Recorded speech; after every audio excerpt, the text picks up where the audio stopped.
Hello दोस्तों, solution by PJ में आप सबका स्वागत है।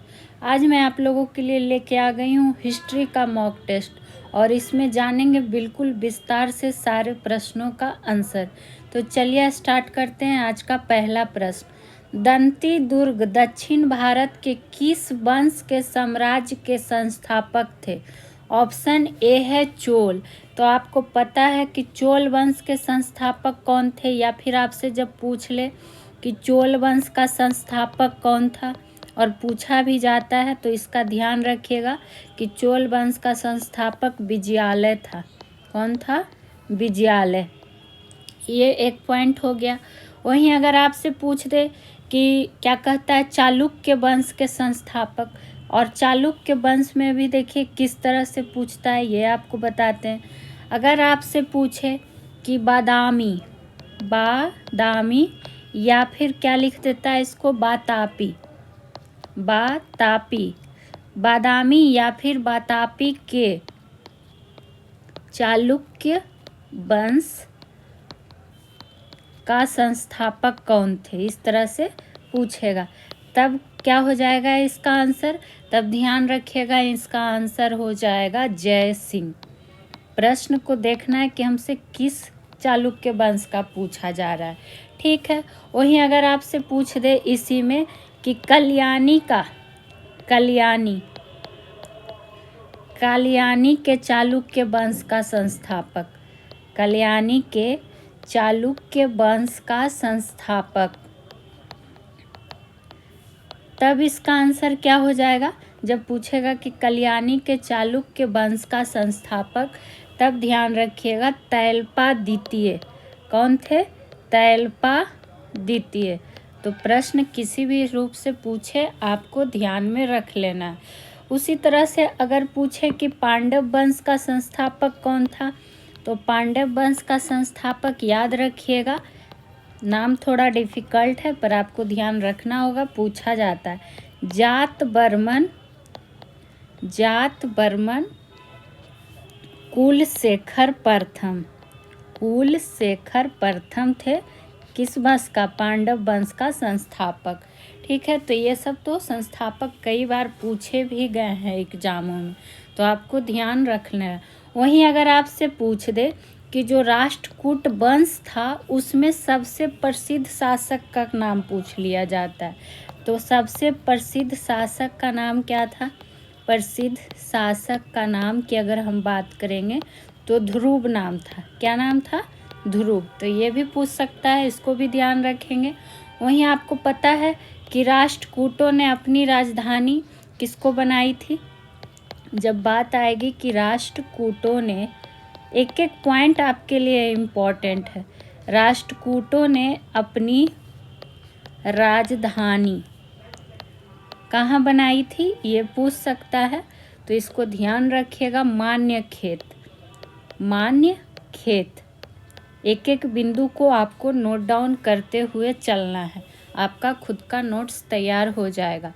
चलिए बढ़ जाएंगे आज के अगले प्रश्न की ओर, और इसी तरह से हिस्ट्री के सारे प्रश्नों को आज हम कवर करेंगे। निम्न में से कौन सा तथ्य प्रतिहार राजवंश के संबंध में सही है? और हिस्ट्री का एंशिएंट हो, मेडिएवल हो या फिर मॉडर्न हो, तीनों के प्रश्न शामिल किए गए हैं। प्रतिहार राजवंश के बारे में पूछ रहा है कि सही कथन हमको बताना है। तो देख लेते हैं। शासन काल 8वीं सदी के पूर्वोत्तर से 11वीं सदी के पूर्वोत्तर तक रहा, ये गलत स्टेटमेंट दिया हुआ है। दूसरा है, अच्छा सही पूछा गया है ना, सॉरी मिस्टेक हुआ थोड़ा सा पढ़ने में। शासन काल 8वीं सदी के पूर्वोत्तर से 11वीं सदी के पूर्वार्ध तक रहा, तो ये बात सही था। कन्नौज पर अधिकार के लिए पाल एवं राष्ट्रकूट शक्तियों से संघर्ष किया, ये बात भी सही था।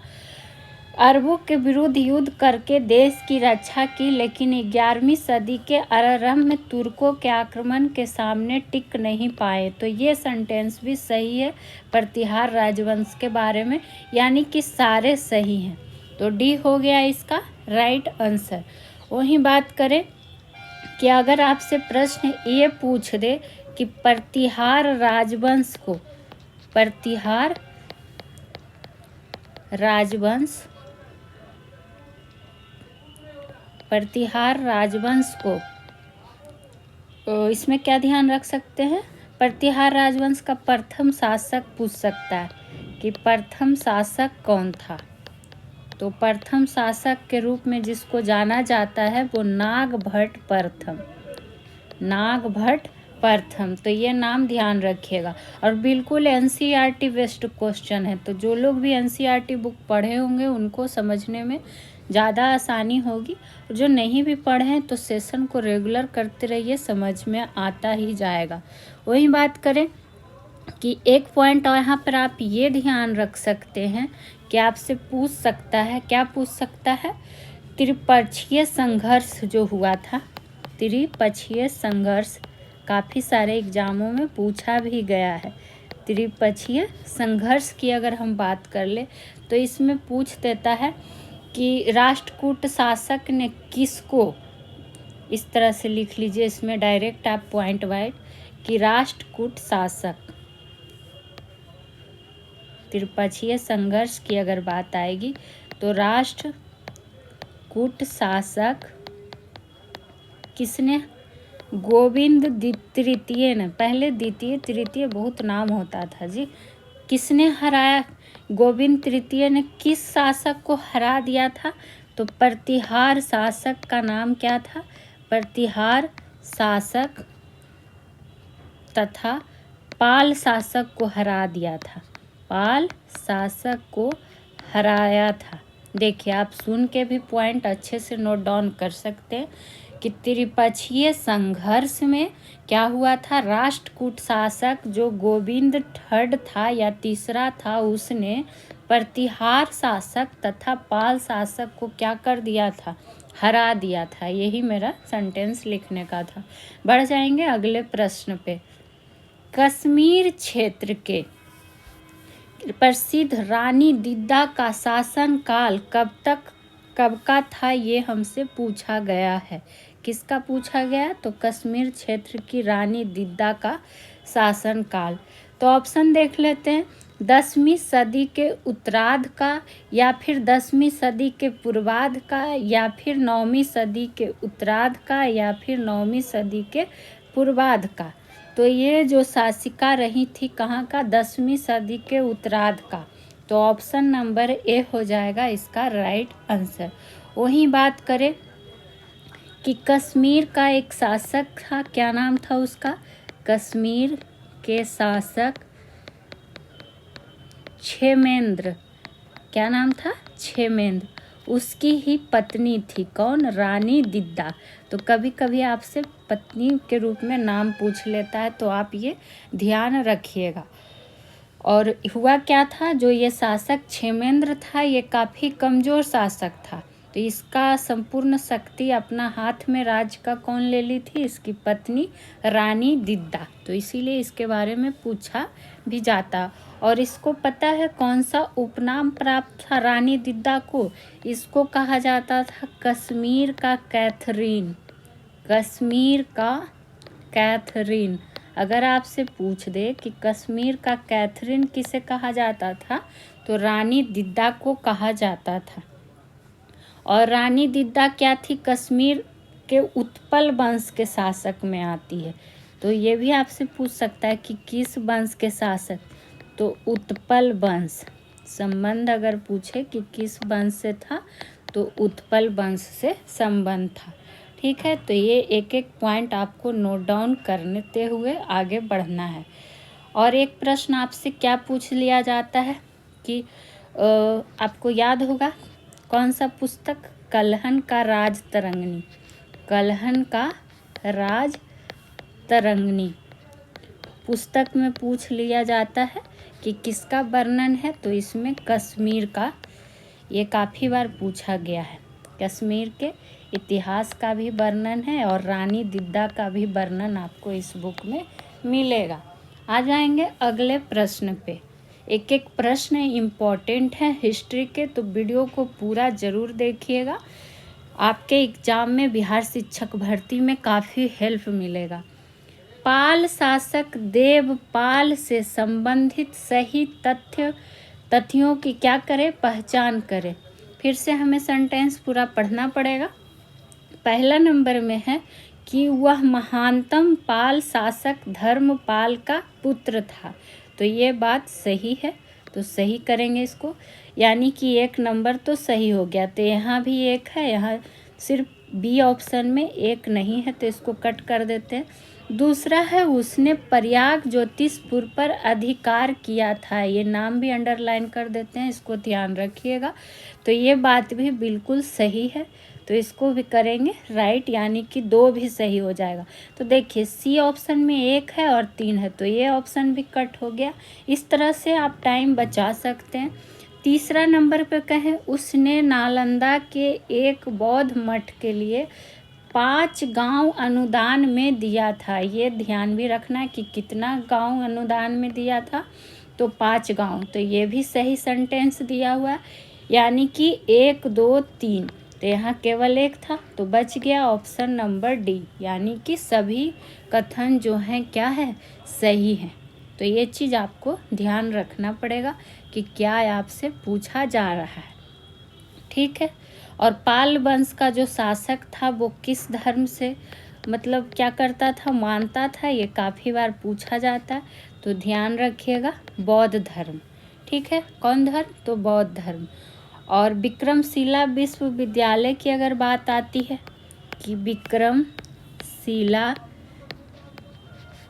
विश्वविद्यालय स्थापित किसके द्वारा कराया गया था, तो नाम ध्यान रखिएगा कि ये धर्मपाल, किसके द्वारा, धर्मपाल के द्वारा कराया गया था। अब आपको बताना है कि गोपाल ने कौन सा विश्वविद्यालय का निर्माण, पाल शासक गोपाल ने किस विश्वविद्यालय का निर्माण कराया था, इसका आंसर आपको देना है। कई बार आपको पढ़ा चुके हैं।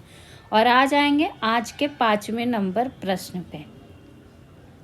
दक्षिण भारत का होयसलेश्वर मंदिर किस शताब्दी में बना था, हमसे ये पूछ रहा है, शताब्दी पूछा जा रहा है। ऑप्शन ए है 8वीं, बी है 10वीं, सी है 12वीं या फिर डी है 14वीं। तो ये दक्षिण भारत का जो होयसलेश्वर मंदिर है ये 12वीं शताब्दी में बना था। तो ऑप्शन नंबर सी हो जाएगा इसका राइट आंसर। और इसका जो निर्माण है होयसलेश्वर मंदिर की बात करें तो होयसाल वंश, कौन सा वंश, होयसाल वंश का जो शासक था, कि किसके द्वारा, होयसाल के द्वारा निर्माण कराया गया था। तो ये तो आपको प्रश्न में ही आंसर छुपा हुआ है, तो आप इसको आसानी से क्या कर लीजिएगा, आंसर को पकड़ लीजिएगा। तो किसके द्वारा निर्माण कराया गया था, तो होयसाल के द्वारा निर्माण कराया गया था, ठीक है। आगे और इसमें क्या पॉइंट आपसे पूछ सकता है, ये किस भगवान को ये मंदिर समर्पित है, तो होयसलेश्वर मंदिर जो है ये भगवान शिव को समर्पित है, भगवान शिव को समर्पित है। वही बात करें तो ये कर्नाटक राज्य के, इसका स्थान अगर आपसे पूछे कि ये मंदिर है कहाँ, तो इसका ये है कहाँ, तो वर्तमान में कर्नाटक राज्य का, इस तरह से लिख सकते हैं कि कर्नाटक राज्य के होलीबीड स्थान पर है। कौन सा स्थान पे है, तो होलीबीड स्थान पर है। एक एक बिंदु इम्पॉर्टेंट है, इसलिए आप लोग नोट डाउन ज़रूर करिएगा। और सारे प्रश्नों का, सारे विषय का डेली इसी तरह से सॉल्यूशन आपको दिया जाएगा। और अगर पूछ ले कि यह किस शैली का मंदिर है, होयसलेश्वर मंदिर, तो याद रखिएगा बेसर शैली का अंतर्गत आता है। कभी कभी शैली भी आपसे पूछ दिया जाता है। अब सीधे बढ़ जाएंगे अगले प्रश्न की ओर, और सबको नोट डाउन करते हुए चलेंगे। हम बार बार बोल रहे हैं ताकि आपका खुद का नोट्स तैयार हो जाए। मार्को पोलो भारत का यात्रा कब किया था, किसके बारे में पूछा जा रहा है, तो मार्को पोलो के बारे में पूछा जा रहा है। तो ये भारत का यात्रा क्या था, देखिए 13वीं सदी के आरंभिक चरण में या फिर 13वीं सदी के अंतिम चरण में। यहाँ है 11वीं सदी के आरंभिक में और यहाँ है 11वीं सदी के अंतिम में। तो इसमें आपको ध्यान रखना पड़ेगा कि 13वीं सदी के अंतिम चरण में किया था। तो ऑप्शन नंबर बी। ऑप्शन थोड़ा क्लोज है, लेकिन ध्यान देना है कि आरंभिक होगा या फिर अंतिम होगा। अगर आपसे ये पूछ दे कि जो मार्को पोलो था, मार्को पोलो, ये पूछ लिया जाता है मूल रूप से कहाँ का रहने वाला था, तो ये इटली का था। कहाँ का था? इटली का था। वहीं बात करें और क्या इसमें हो सकता है, पूछ सकता है आपसे। हालांकि हाँ, एक चीज़ आप लिख सकते हैं कि मार्को पोलो ने, एक पॉइंट यहाँ पर आपसे पूछ सकता है, अगर ध्यान रखना चाहें तो रख सकते हैं कि मार्को पोलो ने क्या किया था अपने विवरण में काकतीय वंश, कौन सा वंश? काकतीय वंश की राजकुमारी, काकतीय वंश की जो राजकुमारी थी, कौन थी, उसका नाम पूछ सकता है। तो काकतीय वंश की राजकुमारी रुद्रमा देवी का उल्लेख किया है। तो ये आपसे प्रश्न पूछ सकता है, तो इसको भी आप ऐड ऑन कर लीजिएगा। ठीक है, बढ़ जाएंगे सीधे अगले प्रश्न की ओर। आ गया है 7वां नंबर प्रश्न। 7वां नंबर प्रश्न क्या हमसे पूछा जा रहा है, और हिस्ट्री के तीनों को शामिल किया गया है, एंशिएंट हो, मिडाइवल हो या फिर मॉडर्न हो। ब्रिटिश पत्रकार एवं लेखक वैलेंटाइन सिरोल ने किस भारतीय नेता को भारत में असंतोष का जनक कहा था? ऑप्शन ए है दादा भाई नौरोजी, नहीं। बी है सुरेंद्र नाथ बनर्जी, नहीं। सी है लाला लाजपत राय। आपको पता है कि बाल गंगाधर तिलक को किसने कहा था, ये भी पूछा जाता है। तो वैलेंटाइन सिरोल ने क्या कहा था, तो असंतोष का जनक कहा था। ठीक है, वहीं जो ये वैलेंटाइन सिरोल है, इसकी पुस्तक का भी नाम पूछ लिया जाता है। तो पुस्तक का नाम क्या था? Indian unrest. कई सारे प्रतियोगी परीक्षा में ये प्रश्न पूछा भी गया है, और बिहार शिक्षक भर्ती या फिर किसी भी एग्जाम में आपको ये प्रश्न फिर से दिख सकता है। तो आप ये ध्यान रखिएगा। और इसी पुस्तक में इसने, वैलेंटाइन सिरोल ने, बाल गंगाधर तिलक को ये कहा है। वहीं बात करें कि भारत में उग्र राष्ट्रवाद का जनक, भारत में उग्र राष्ट्रवाद का जनक किन्हें कहा जाता है, या जनक के रूप में किन्हें जाना जाता है? तो बाल गंगाधर तिलक। और आपको पता है कि बाल गंगाधर तिलक जी से ही मराठा, और कौन सा एक ध्यान रखिएगा, केसरी समाचार पत्र के लेखक कौन थे? तो बाल गंगाधर तिलक। और आप ये सब चीज़ तो आपको बताने की ज़रूरत है नहीं, कई बार आपको बताया गया है। ठीक है, तो ये सब पॉइंट जो पहले बहुत बार आपको बता दिया गया है वो नहीं लिखाएंगे, जो लगा यहाँ पे बताना ज़रूरी है वो आपको बता दिया गया। और सीधे बढ़ जाएंगे अगले क्वेश्चन पे। और अगले क्वेश्चन पे जाने से पहले आप लोग के लिए एक सूचना रहेगा कि आपको इस चैनल के माध्यम से हर सप्ताह एक विशेष विषय का महामैराथन क्लास मिलते रहेगा, और आपको मिला भी है, यानी कि आपको साइंस और हिस्ट्री का मैराथन करा दिया गया है। 3 घंटे लगातार उसमें टॉपिक वाइज को कवर किया गया और बिल्कुल डिटेलिंग के साथ पढ़ाया गया।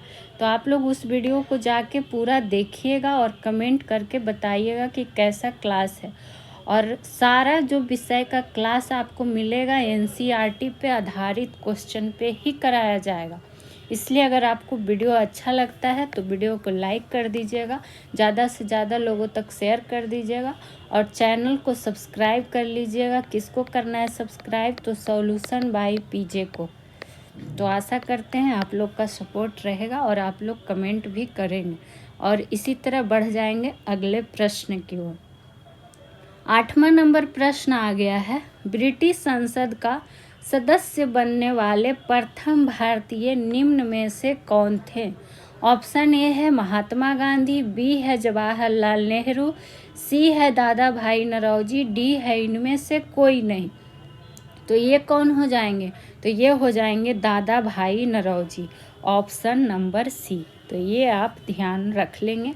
और आपको दादा भाई नरौजी जो ये पता होगा कि भारतीय राष्ट्रीय कांग्रेस के अधिवेशन की अध्यक्षता करने वाले क्या थे? प्रथम पारसी अध्यक्ष थे। और डिटेल के साथ आपको यहाँ पढ़ाया भी गया है।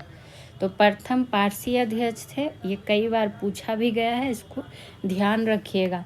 इनका एक पुस्तक है, इस बार बीपीएससी 17वीं में भी ये प्रश्न पूछा गया, क्या कि poverty and un British rule in India, un British rule in India पुस्तक के लेखक कौन है? तो ये कौन हो जाएंगे? दादा भाई नरौजी ही हो जाएंगे। और पूछ लिया जाता है कि ग्रैंड ओल्ड मैन की उपाधि किसे प्राप्त है, यानी कि वयोवृद्ध व्यक्ति का उपाधि किसे प्राप्त है? तो ग्रैंड ओल्ड मैन के नाम से भी जाना जाता है दादा भाई नरौजी को। और इनको भारतीय राष्ट्रीय कांग्रेस का 3 अधिवेशन में अध्यक्ष चुना गया था। कितने अधिवेशन में? तो 3 अधिवेशन में इनको अध्यक्ष चुना गया था। और डिटेल के साथ आपको हम पढ़ा भी चुके हैं कि कहाँ कहाँ अधिवेशन की अध्यक्षता इन्होंने किया था। चलिए बढ़ जाएंगे नेक्स्ट प्रश्न की ओर। भारत की शिक्षा पर चार्ल्स वुड का डिस्पैच किस वर्ष का है?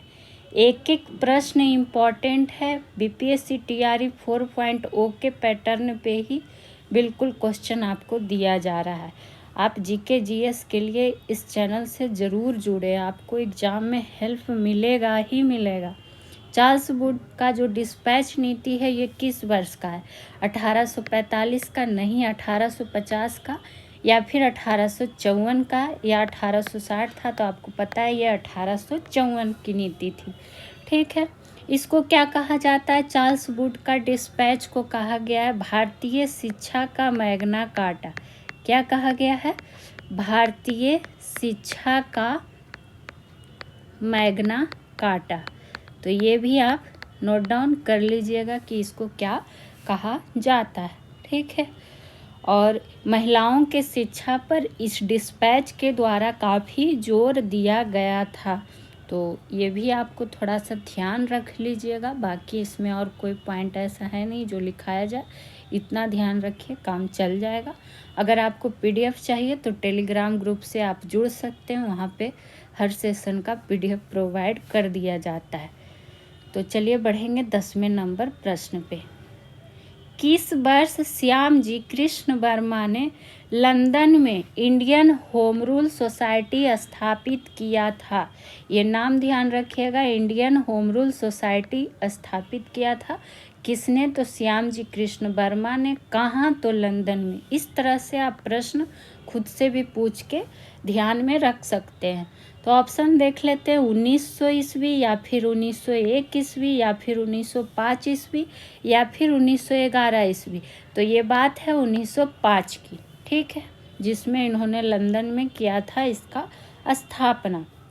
वहीं बात करें कि इसी इंडियन होम रूल सोसाइटी की जगह आपको सिर्फ इंडिया हाउस लिख देगा, तो इंडिया हाउस भी इसी का नाम था।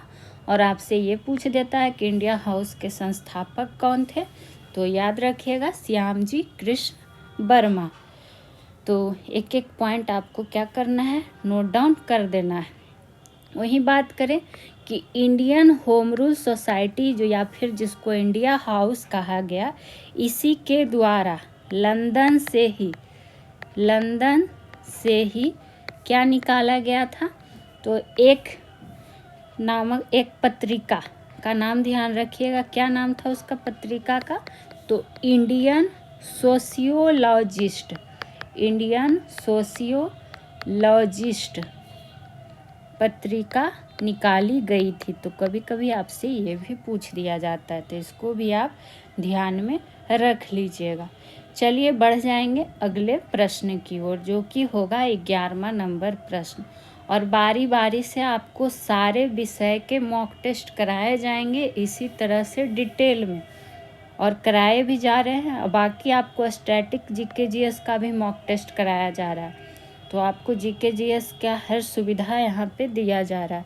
पवना विद्रोह ब्रिटिश भारत के लिए किस क्षेत्र में हुआ था? ऑप्शन ए है बंगाल, बी है मद्रास, सी है बॉम्बे, डी है पंजाब। तो पवना विद्रोह की जब बात आती है तो ये ब्रिटिश भारत के बंगाल क्षेत्र में हुआ था, तो ये ध्यान रखेंगे। प्लस इसका अगर वर्ष पूछ ले कि ये पवना विद्रोह का वर्ष क्या था, तो 1873 से 76 में हुआ था। कब हुआ था? तो 1873 से 76 ईस्वी में हुआ था। पवना विद्रोह की अगर हम बात करें तो ये विद्रोह था किसके प्रति विद्रोह था? तो जमींदारों के प्रति। किसके प्रति? तो जमींदारों के प्रति, यानी कि कह सकते हैं कि जमींदारों के विरुद्ध किसका था? तो किसानों का विद्रोह था। किसानों का विद्रोह था। ठीक है, एक पॉइंट इसमें आप ऐड ऑन कर लीजिएगा, जरूरी है, पूछ सकता है। वहीं और क्या पूछ सकता है? ये तो जान ही गए कि बंगाल में हुआ था। और वर्तमान में जो ये पवना क्षेत्र है, वर्तमान में अगर पूछ ले कि ये कहाँ स्थित है, तो बांग्लादेश। कहाँ स्थित है? तो बांग्लादेश के सिराजगंज जिला में स्थित है। सिराजगंज जिला में स्थित है।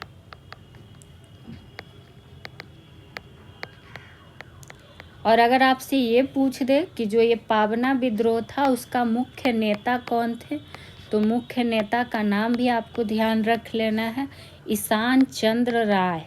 कौन थे? तो ईशान चंद्र राय, और एक साथ में थे शंभू पाल। शंभू पाल। ठीक है, आएंगे अगले प्रश्न की ओर।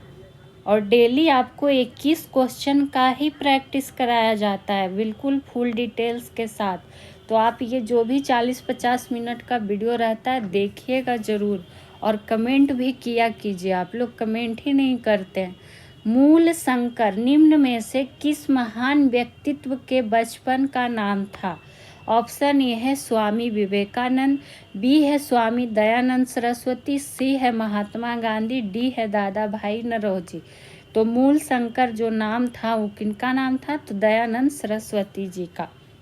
और इनसे प्रश्न एग्जाम में 1 से 2 रहते ही रहते हैं, चाहे आप कोई भी एग्ज़ाम दीजिए। वहीं बात करें और क्या इसमें ध्यान रख सकते हैं, आपको पता है कि स्वामी दयानंद सरस्वती जी ने ही 1875 में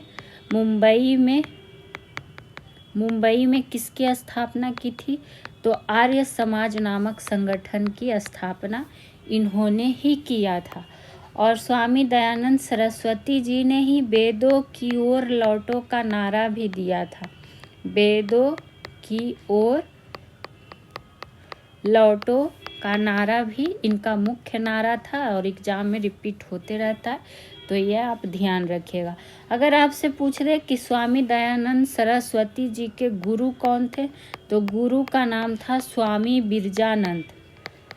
उनको भी नंद लगा हुआ था, स्वामी बिरजानंद। लास्ट में नंद देखिए यहाँ भी आ रहा है, तो ध्यान रखने में थोड़ा सा आसानी होगा। और इनके जो गुरु थे स्वामी बिरजानंद, इनको किस नाम से प्रसिद्ध थे? तो इनको मथुरा में अंधे गुरु के नाम से प्रसिद्ध थे। अंधे गुरु के नाम से प्रसिद्ध थे। कौन? तो स्वामी बिरजानंद जी। तो ये पूछ सकता है, इसको थोड़ा ध्यान रखिएगा। और अगर बात करें इसका पूछ ले कि सत्यार्थ प्रकाश का प्रकाशन, सत्यार्थ प्रकाश किसका पुस्तक था? तो स्वामी दयानंद सरस्वती जी का ही पुस्तक था, ये ध्यान रखिएगा।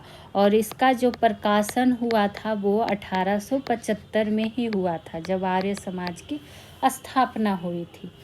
चलिए बढ़ जाएंगे अगले प्रश्न पे, देखेंगे हमसे अगला प्रश्न क्या पूछा जा रहा है। भारत में नवीन मुसलमान वर्ग की शुरुआत किससे मानी जाती है? तो ये प्रश्न थोड़ा ज़्यादा इम्पोर्टेंट है, पूछ सकता है, ध्यान रखिएगा। ऑप्शन ए है चंगेज खां से, बी है उल्लू से, या सी है तैमूर से, या फिर इनमें से कोई नहीं। तो ये जो है भारत में नवीन मुसलमान वर्ग की शुरुआत की अगर बात करें तो उल्लू से ही माना जाता है। तो ऑप्शन नंबर बी होगा इसका राइट आंसर। तो आप इसमें बस ये इतना ध्यान रखिएगा। वहीं बात करें अगर पॉइंट क्या यहाँ पे आपसे पूछ सकता है कि जो नवीन मुसलमान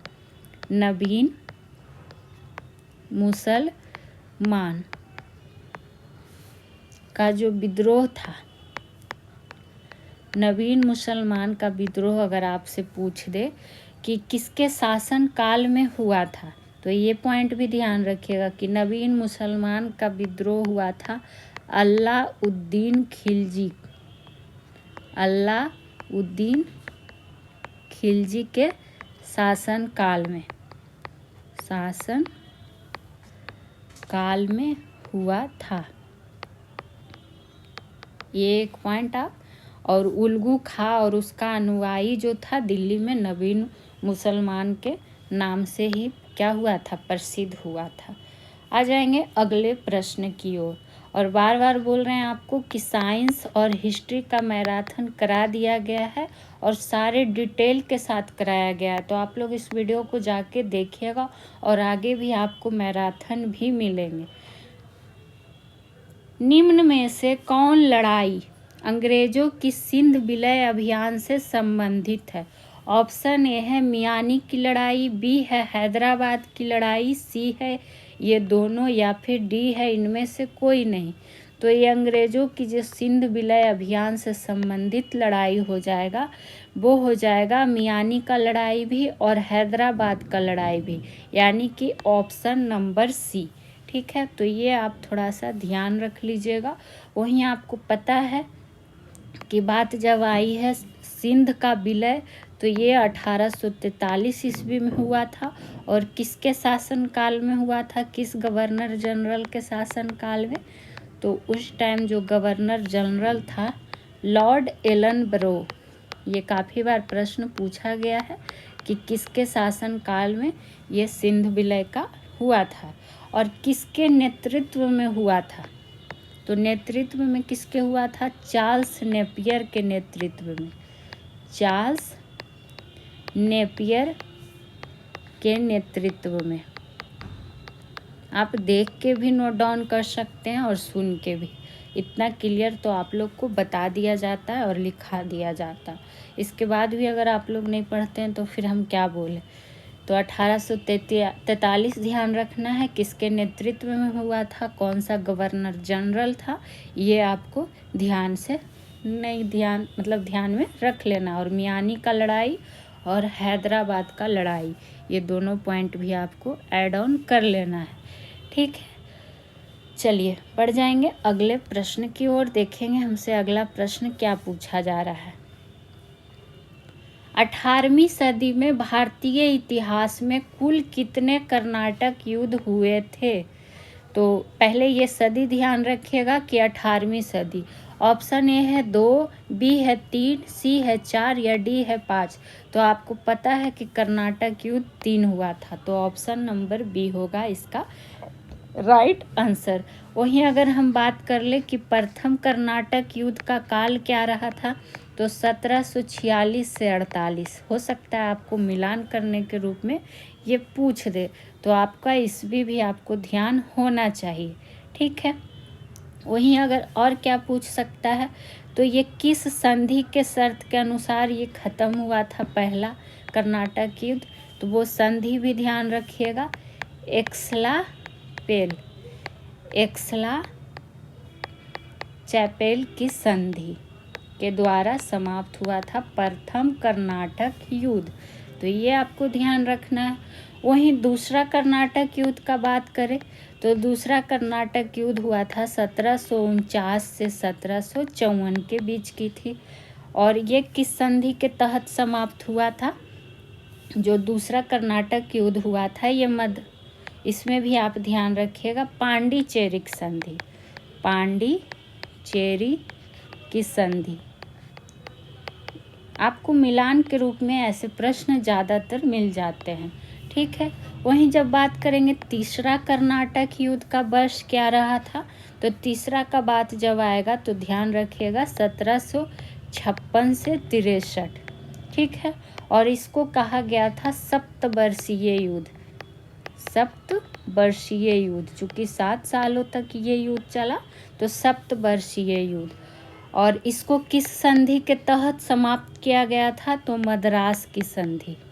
मद्रास की संधि।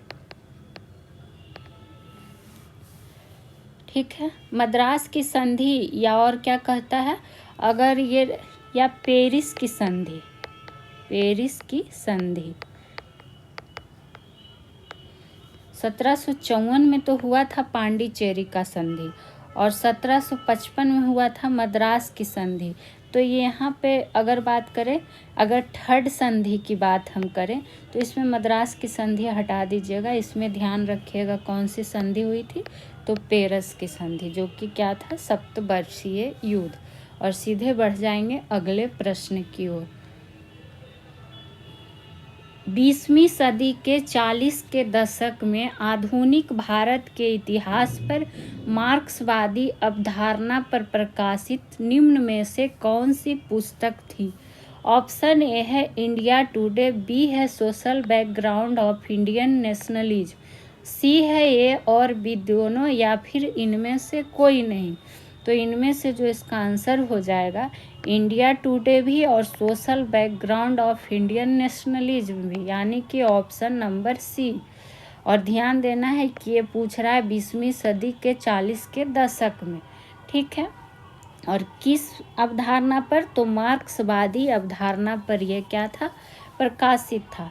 अगर इंडिया टुडे का लेखक पूछ दे कि इंडिया टुडे के लेखक कौन थे, तो इसके लेखक जो थे कौन थे, रजनी पाम दत्त। रजनी पाम दत्त। आप लोग कमेंट में ये ज़रूर बताएं कि क्वेश्चन का कलेक्शन कैसा रहता है, लेवल कैसा रहता है। बिल्कुल बीपीएससी टीआरई 4.0 पे लाया जा रहा है। आपको ज़रूर एग्ज़ाम में मदद मिलेगा, इसकी गारंटी है, पर आप लोग भी कमेंट किया करें। वहीं बात करें और क्या आपसे पूछ सकता है, ये तो जान गए कि दोनों पुस्तक जो थी मार्क्सवादी अवधारणा पर ही प्रकाशित थी। अगर social background of Indian nationalism के लेखक की बात करें तो नाम ध्यान रखिएगा A.R. देसाई। A.R. देसाई इसके लेखक थे। तो दोनों पुस्तक का लेखक भी आपको क्या कर लेना है, ध्यान में रख लेना है। वही बात करें कि जो इंडिया टुडे पुस्तक का प्रकाशन हुआ था वो 1940 में हुआ था। ठीक से लिख देते हैं, 1940 में हुआ था। और जो social background of Indian nationalism था, इसका प्रकाशन 1948 में हुआ था। तो कुछ भी आपसे पूछ सकता है, तो दोनों चीज़ों को आपको ध्यान में रखना होगा। ठीक है, एक पुस्तक की जब बात आई है तो आपको पता होगा, पूछ लिया जाता है दास कैपिटल। दास कैपिटल, चूँकि मार्क्सवादी की बात आई तो ध्यान आ गया। तो दास कैपिटल का जो लेखक थे कौन थे, कार्ल मार्क्स। Karl Marx. और कई बार ये प्रश्न पूछा भी गया है। सीधे बढ़ेंगे अगले प्रश्न पे। सुआली का युद्ध जो कि 1612 ईस्वी में निम्न में से किस क्षेत्र में हुआ था, क्षेत्र हमसे पूछा जा रहा है। ऑप्शन ए है बंगाल, बी है गुजरात, सी है केरल, डी है इनमें से कोई नहीं। तो सुआली का युद्ध 1612, ये ध्यान रखना, और इसका क्षेत्र था गुजरात। तो ऑप्शन नंबर बी। वहीं बात करें कि सुवाली के तट पर ही हुआ था सुआली का युद्ध।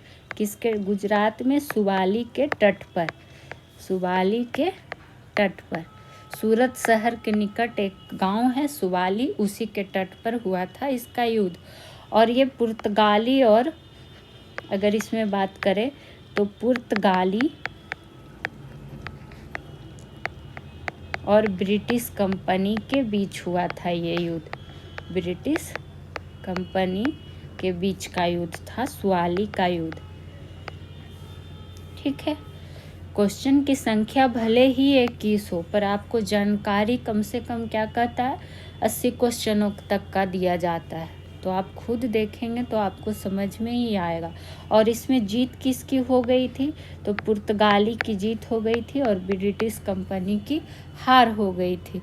तो इसके बाद ही क्या हुआ था कि 1608 में स्थापित अंग्रेज का जो कारखाना था वो सूरत में अस्थायी रूप से कार्य करने लगा था। इसमें अच्छा, जीत किसका हुआ था, पुर्तगाली और ब्रिटिश कंपनी के बीच ये युद्ध हुआ था। और सॉरी, जब सूरत का कारखाना का ये क्या हुआ था, रुक जाइए 1 मिनट, थोड़ा सा हो जाता है कभी कभी मिस्टेक, इतना आप लोग समझदार तो हैं ही। ये युद्ध हुआ था पुर्तगाली और किसके बीच, ब्रिटिश कंपनी के बीच, जिसमें जीत हुई थी ब्रिटिश कंपनी का। तो ये हमसे उल्टा बोला गया था और हार किसकी हुई थी, पुर्तगाली का। और ये पॉइंट कैसे क्लियर होगा, क्योंकि इसी युद्ध के बाद जो पुर्तगाली ने है क्या क्या था, क्या बताया आपको, हाँ 1608 की जब बात हो रही थी कि अंग्रेज का जो कारखाना था, अंग्रेज का कारखाना जो सूरत में अस्थायी रूप से क्या हुआ था, कार्य करने लगा था इसी युद्ध के जीत की बाद। तो इसीलिए हमको ध्यान में तुरंत आ गया कि पुर्तगाली का जीत कैसे हम बोल दिए, ब्रिटिश कंपनी का जीत के बाद ये चीज़ हुआ था। तो आप लोग इतना मैनेज कर लीजिएगा, सीधे बढ़ जाएंगे अगले प्रश्न की ओर। अगला प्रश्न आ गया है, बेदरा का युद्ध से संबंधित सही तथ्य की पहचान करें। फिर से हमें सही तथ्य देखना है, किसकी बात हो रही है, बेदरा का युद्ध का। तो देख लेते हैं, यह युद्ध 1759 ईस्वी में हुआ था। तो ये बात तो सही है कि बेदरा का युद्ध 1759 में हुआ था, तो 1 नंबर हो गया सही। तो ऑप्शन में देखिए कि किसमें किसमें 1 है, तो केवल बी नंबर है जिसमें 1 नहीं है, तो ये तो पहले से ही कट हो गया। दूसरा अगर बात करें तो यह युद्ध 1765 में हुआ था, तो देखिए ये गलत बात है क्योंकि ये तो 1759 में हुआ था, तो ये कट हो गया। वहीं अगर और इसमें क्या जान सकते हैं कि यह युद्ध अंग्रेज फ्रांसीसियों के बीच हुआ था, नहीं, तो क्यों गलत हो गया, चूँकि यह जो युद्ध हुआ था अंग्रेज और डच के बीच हुआ था, अंग्रेज और डच के बीच हुआ था, तो इसलिए यह सेंटेंस गलत हो गया, चूँकि यहाँ फ्रांसीसी दे दिया था। चौथा नंबर में देखिए आ गया कि यह युद्ध अंग्रेज डच के बीच हुआ था, तो ये तो सही हो गया। तो 4 नंबर कहाँ कहाँ है ऑप्शन में, 1 4 यहाँ है और 1 4 यहाँ है, बाकी तो देखिए डी में है ही नहीं, तो डी नंबर फिर कट हो गया। 5वां में है कि इस युद्ध में अंग्रेजों की हार हुई थी, नहीं, इस युद्ध में क्या हुई थी, अंग्रेजों की जीत हुई थी, तो ये सेंटेंस भी गलत था। यानी कि सही कौन कौन सा था, 4 नंबर और यहाँ पर 1 नंबर, तो 1 और 4 कहाँ है, ऑप्शन नंबर ए। तो इस तरह से आप क्या कर सकते हैं, इसको ध्यान में रख सकते हैं। और बेदरा युद्ध के परिणाम के बाद ही ये भी पूछता है कि जब बेदरा युद्ध का जो परिणाम हुआ, परिणाम में ही क्या हो गया था, चूँकि अंग्रेज जीत गया था, तो इसमें क्या हुआ कि भारत में डच शक्ति कमज़ोर हो गया था, और डच शक्ति कमज़ोर हो गया तो फिर भारत में डच शक्ति का क्या हो गया, पतन हो गया था, डच शक्ति का पतन हो गया था। तो ये भी पूछ देता है कि किस युद्ध के बाद डच का पतन हो गया था भारत में, तो बेदरा का युद्ध जो कि 1759 में हुआ था। ठीक है, तो आप ये ध्यान रखिएगा। अब बढ़ जाएंगे सीधे अगले प्रश्न पे। और एक बार फिर से आप लोग से कहना चाहेंगे कि वीडियो अच्छा अगर आपको लगता है तो लाइक कीजिए, चैनल को सब्सक्राइब कर लीजिए। सॉल्यूशन बाय पीजे हमारा चैनल है, और क्लास को ज़्यादा से ज़्यादा शेयर भी करिए। और आपको हर सप्ताह एक विशेष विषय का महामैराथन क्लास भी मिलेगा, और साइंस और हिस्ट्री का महामैराथन क्लास कराया भी जा चुका है, और बिल्कुल एनसीईआरटी आधारित प्रश्न ही आपको दिए जा रहे हैं। और टेलीग्राम ग्रुप से भी आप लोग ज़्यादा से ज़्यादा लोग जुड़ जाएंगे, पीडीएफ आपको वही मिलेगा। मेरे पास जितनी भी सुविधा है उसके अकॉर्डिंग आपको क्वेश्चन का लेवल बहुत ही इम्पोर्टेंट दिया जा रहा है। तो पूरा वीडियो ज़रूर देखें और कमेंट के रूप में अपना सहयोग दें। चलिए बढ़ेंगे अगले प्रश्न पे। जौनपुर नगर की स्थापना, क्या पूछा गया कि दिल्ली सल्तनत के किस शासक के द्वारा की गई थी? गयासुद्दीन तुगलक, मोहम्मद बिन तुगलक, या फिरोज तुगलक, या फिर सिकंदर लोदी? तो जौनपुर नगर की जो स्थापना हुई थी ये फिरोज तुगलक के द्वारा किया गया था। तो ऑप्शन नंबर सी होगा इसका राइट आंसर। ठीक है, चूँकि इसकी ये जो फिरोज तुगलक है इसने अपना चचेरे भाई, क्या नाम था उसका? जूना और जौना